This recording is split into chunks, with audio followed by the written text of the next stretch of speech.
Ukrainian troops advance up to 30 kilometers inside Russia in what has become the deepest and most significant incursion since the war began.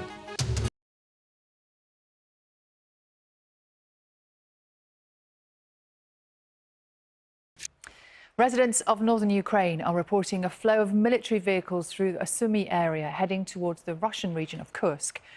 Moscow says Ukrainian forces have been seen 20 miles inside Russia. Troops have taken control of some settlements near the border. Ukraine and Russia have blamed each other after a fire broke out at a large nuclear power plant in the south of Ukraine yesterday. Now let's turn our attention to Ukraine, where the UN's nuclear agency says there is no reported impact on safety after multiple explosions at Ukraine's Zaporizhzhia nuclear power plant. Russian state news is reporting the main fire is now extinguished. Russia and Ukraine are both blaming each other for the incident. Ukrainian President Volodymyr Zelensky has tweeted that, quote, Russian terrorists started the fire. He went on to say that radiation levels are normal and accused Russia of using the facility to blackmail Ukraine. Meanwhile, the plant's Russian management blamed it on Ukrainian shelling. The plant is currently occupied by Russia. Now, this comes as Ukraine continues their cross-border offensive. Russia says its army will deliver a tough response and has acknowledged that Ukrainian units have advanced deep into the western region of Kursk, saying it's hit troops and equipment around 30 kilometers from the border. It's the most serious attack by a foreign army on Russian territory since the Second World War. A senior Ukrainian security official has reportedly said thousands of troops are taking part in the Kursk incursion, now in its sixth day.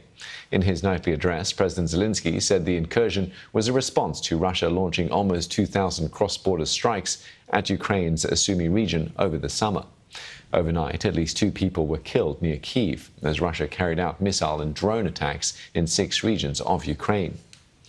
I spoke to Melinda Herring, Senior Fellow at the Eurasia Center of the Atlantic Council, who gave me her assessment of the continuing incursion.